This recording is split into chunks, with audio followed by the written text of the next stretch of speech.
ایمان کے خاطر اپنی جان قربان کرنے والی ایک دلیر خاتون جس نے موسیٰ علیہ السلام کی پرورش کی اور بچپن میں انہیں فرعون کے ظلم و جبر سے بچایا۔ لیکن جب اس خاتون نے اللہ پر ایمان لایا تو فرعون نے اس کے ساتھ کیا سلوک کیا، اور ایسا کیا ہوا کہ اس خاتون کو دنیا کی عظیم ترین عورت کا لقب دیا گیا۔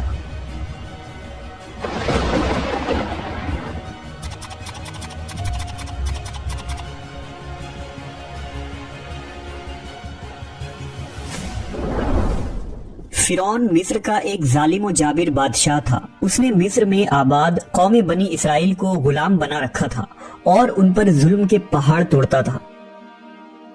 فرعون نہایت ہی مغرور بادشاہ تھا اور خود کو لوگوں کا خدا اور رازق کہلواتا تھا، لیکن کسی میں بھی اتنی جرت نہ تھی کہ فرعون کی مخالفت کر سکے۔ لہذا اللہ نے فرعون کے خاتمے کا ارادہ کیا تو بنی اسرائیل میں حضرت موسیٰ علیہ السلام کی پیدائش ہوئی۔ جب موسیٰ علیہ السلام کی پیدائش ہوئی تو ان دنوں فرعون نے اپنے سپاہیوں کو یہ حکم دے رکھا تھا کہ بنی اسرائیل میں جو لڑکا بھی پیدا ہو اسے قتل کر دیا جائے۔ لہٰذا اس مصیبت و آفت کے دور میں مجبوراً موسیٰ علیہ السلام کی والدہ نے آپ کو ایک صندوق میں رکھ کر صندوق کو مضبوطی سے بند کر دیا اور اسے دریائے نیل میں ڈال دیا۔ دریا سے نکل کر ایک نہر فرعون کے محل کے نیچے بہتی تھی۔ اللہ کی قدرت یہ ہوئی کہ یہ صندوق دریائے نیل سے بہتے ہوئے اس نہر میں چلا گیا۔ اس وقت نہر کے کنارے فرعون کی بیوی آسیہ بنت مزاحم بیٹھ کر نہر کا نظارہ کر رہی تھی۔ آسیہ ایک خوبصورت اور نیک دل خاتون تھی اور وہ کسی بیماری سے شدید تکلیف میں تھی۔ فرعون نے اس کا بہت کچھ علاج کرایا تھا مگر وہ ناکام رہا۔ کہتے ہیں کہ کاہنوں نے اسے بتایا تھا کہ اے فرعون، ہم پیشن گوئی کرتے ہیں کہ اس دریا میں سے ایک آدمی تیرے محل میں داخل ہوگا۔ اگر اس کے منہ کی رال اس بیمار خاتون کے جسم پر ملی جائے گی تو اسے شفا ہو جائے گا۔ چنانچہ جب نہر میں بہتے اس صندوق پر آسیہ کی نظر پڑی تو اس نے ملازمین کو اسے نکالنے کا حکم دیا۔ جب اس صندوق کو پانی سے نکالا گیا اور اسے کھولا گیا اور ملکہ نے اس بچے کو دیکھا تو اسے یوں محسوس ہوا کہ ایک بجلی سی چمکی ہے جس نے اس کے دل کو منور کر دیا ہے۔ آسیہ کے دل میں اس بچے کی محبت نے گھر بنا لیا۔ اس بچے کا لعب دہن جیسے ہی ان کے ہاتھوں پر پڑا تو انہیں شفا ہو گئی۔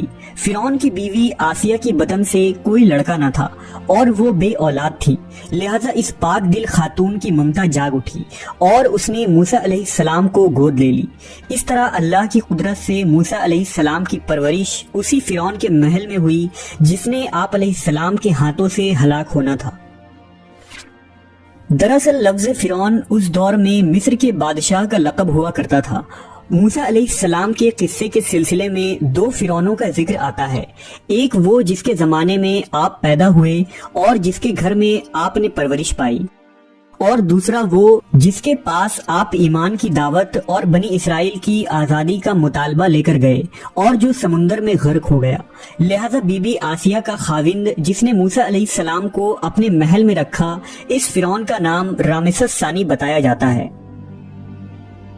دراصل بی بی آسیہ ریان بن ولید کی پوتی تھی۔ ریان بن ولید وہی بادشاہ تھا جو یوسف علیہ السلام کے دور میں عزیز مصر تھا اور اس نے حضرت یوسف پر ایمان بھی لایا تھا۔ جب مصر پر قبطی خاندان کی حکومت آئی تو فرعون نے اپنی طاقت کے زور پر بی بی آسیہ سے شادی کر لی اور انہیں دھمکی دی کہ اگر انہوں نے شادی سے انکار کیا تو ان کے والدین کو قتل کر دیا جائے گا۔ لیکن شادی کے بعد بھی اللہ نے حضرت آسیہ کو فرعون کے شر سے محفوظ رکھا اور وہ آپ پر قادر نہ ہو سکا۔ مورخین لکھتے ہیں کہ اللہ نے فرعون کو نامرد بنا دیا تھا، اور بعض نے لکھا کہ فرعون کو ایسی بیماری تھی کہ طبیبوں نے اسے ساری عمر صحبت کرنے سے منع کر دیا تھا، لہذا فرعون کبھی بھی حضرت آسیہ کے قریب نہ جا سکا۔ یہ بھی اللہ کی ایک حکمت تھی تاکہ بی بی آسیہ فرعون کے ناپاک جسم سے محفوظ رہ سکے۔ بہرحال حضرت موسیٰ کی پرورش فرعون کے محل میں کسی شاہی فرد یا شہزادے کے مانند ہوئی۔ ہر طرح کے آرام و آرائش آپ کے لیے دستیاب تھے، لیکن قبطیوں کے درمیان زندگی گزارنے کے باوجود موسیٰ علیہ السلام فطری طور پر ان سے مختلف کردار کے مالک تھے۔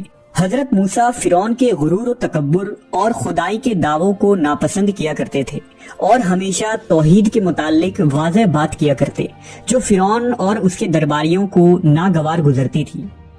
بہت جلد وہ وقت بھی آ گیا جب اللہ نے حضرت موسیٰ علیہ السلام کو نبوت عطا کی اور آپ فرعون کے دربار میں اسلام کی دعوت لے کر تشریف لائے۔ اس وقت فرعون کے مطالبے پر جادوگروں اور موسیٰ علیہ السلام کے درمیان سحر کا مقابلہ ہوا، جس میں حضرت موسیٰ کی عصا حقیقی سانپ میں تبدیل ہو گئی اور جادوگروں پر حق واضح ہو گیا کہ یہ اللہ کے سچے رسول ہیں جنہیں ہماری ہدایت کے لیے بھیجا گیا ہے، جبکہ فرعون اپنے انا اور غرور پر قائم رہا اور موسیٰ علیہ السلام کے دعوت کا انکار کر دیا۔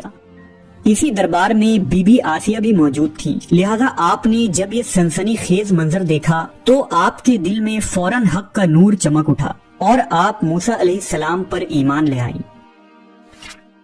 بی بی آسیہ فرعون مصر کی بیوی اور ملکہ تھی۔ آپ کے پاس مال و دولت کی کثرت تھی، لیکن اس کے باوجود آپ غرور و تکبر کا شکار نہیں تھی، بلکہ آپ کا دل غریبوں کی محبت سے سرشار اور ان پر شفقت و مہربانی کے جذبے سے معمور تھا۔ آپ دل کھول کر ان پر صدقہ و خیرات کیا کرتی، اسی وجہ سے آپ کو ام المساکین یعنی مسکینوں کی ماں بھی کہا جاتا ہے۔ چونکہ بی بی آسیہ اپنے شوہر رامسس کے مظالم کو بھی خوب جانتی تھی، اس لیے اپنے ایمان کا اظہار نہ کیا۔ آپ چھپ چھپا کر ایک اللہ کی عبادت کیا کرتی اور اللہ سے یہ دعا کرتی کہ اے اللہ، مجھے فرعون اور اس کے عمل سے نجات دے، میں اس کے کفریہ حرکتوں سے بیزار ہوں۔ حضرت آسیہ خفیہ طور پر موسیٰ علیہ السلام کے خدا کی عبادت کرتی اور دعا و استغفار میں مشغول رہتی، یہاں تک کہ فرعون کو ایک دن آپ کے ایمان لانے کی خبر ہو گئی۔ اس نے ایک روز اپنے درباریوں سے کہا، کیا تم لوگوں کو میری بیوی کی کچھ خبر ہے؟ تم لوگ اس کے متعلق کیا جانتے ہو؟ سب نے بی بی آسیہ کی بڑی تعریف کی اور ان کی بھلائیاں بیان کی۔ فرعون نے کہا، کیا تم لوگوں کو نہیں معلوم وہ میرے سوا دوسرے خدا کو مانتی ہے؟ لہذا فرعون نے حضرت آسیہ کو دربار میں بلایا اور ان سے دریافت کیا کہ تو کسے اپنا معبود مانتی ہے؟ حضرت آسیہ نے دلیری اور جذبہ ایمانی سے جواب دیا کہ میں موسیٰ کے رب پر ایمان رکھتی ہوں جو میرا، تیرا اور ہم سب کا خدا ہے۔ فرعون اس بے باک جواب پر غضبناک ہو گیا اور بہت جلد پورے شہر میں اس بات کی شہرت ہو گئی کہ فرعون کی بیوی اور ملکہ نے فرعونی طور طریقے کو ٹھکراتے ہوئے دین موسیٰ قبول کر لیا ہے۔ پہلے تو فرعون نے بی بی آسیہ کو سمجھا بجھا کر، ترغیب دلا کر اور ڈرا دھمکا کر موسیٰ علیہ السلام کے دین کو چھوڑنے کو کہا، لیکن جب اس نے حضرت آسیہ کے چٹان جیسے مضبوط ایمان اور جذبے کو دیکھا تو اس نے ظلم و بربریت سے کام لینے کی ٹھان لی۔ فرعون نے اپنے اہلکاروں کو حکم دیا کہ آسیہ کو تپتے ہوئے ریگستان کی دھوپ میں لٹا دیا جائے، لہذا آپ کو شدید گرمی میں ریت کے تپتے میدان میں چھوڑ دیا گیا۔ فرعون اس جگہ دورہ کرتا رہا اور کہتا رہا کہ اب تو بعد آ جا، اگر تو نے میری بات مان لی تو محل کی شاہی زندگی اور آرام و آرائش تیری منتظر ہے۔ مگر حضرت آسیہ پر اس کا کوئی اثر نہ ہوا، کیونکہ آپ کو جنت کے اس لافانی محلات پر ایمان تھا جو اللہ نے انہیں عطا کرنے کا وعدہ کیا تھا۔ جب فرعون نے حضرت آسیہ کی ثابت قدمی کو دیکھا تو اس نے آپ کو شہید کرنے کا فیصلہ کر لیا۔ اس نے اپنے سپاہیوں کو حکم دیا کہ بڑی سے بڑی چٹان کہیں سے اٹھا لاؤ اور آسیہ کو چت لٹاؤ اور وہ چٹان اس پر گرا دو۔ لہذا جب یہ لوگ پتھر لائے اور حضرت آسیہ کو لٹایا گیا تو آپ نے آسمان کی طرف نگاہ اٹھائی تو پروردگار نے حجاب ہٹا دیے اور جنت کو اور وہاں جو محل ان کے لیے بنایا گیا تھا اسے انہوں نے اپنی آنکھوں سے دیکھ لیا۔ آخر کار اس پتھر کو آپ پر گرا دی گئی اور آپ کی روح پرواز کر گئی۔ حضرت آسیہ کے فضائل احادیث مبارکہ میں کچھ ان الفاظ سے آئے ہیں کہ رسول اللہ صلی اللہ علیہ وسلم نے فرمایا، مردوں میں سے تو بہت سے درجہ کمال تک پہنچے، لیکن عورتوں میں سے سوائے فرعون کی بیوی آسیہ اور عیسیٰ علیہ السلام کی والدہ مریم بنت عمران کے اور کوئی عورت درجہ کمال تک نہیں پہنچی۔ اس طرح ایک اور روایت میں آتا ہے کہ آپ صلی اللہ علیہ وسلم نے فرمایا، جنتی عورتوں میں سب سے افضل خدیجہ بنت خویلد، فاطمہ بنت محمد اور فرعون کی بیوی آسیہ بنت مزاحم اور عیسیٰ علیہ السلام کی والدہ مریم بنت عمران ہے۔ ایک روایت میں آتا ہے کہ بی بی آسیہ کا نکاح جنت میں حضرت محمد صلی اللہ علیہ وسلم سے ہوگا، لہذا روایت ہے کہ رسول اللہ صلی اللہ علیہ وسلم نے فرمایا، جنت میں میرا نکاح مریم بنت عمران، موسیٰ کی بہن کلثوم اور فرعون کی بیوی آسیہ کے ساتھ ہوگا۔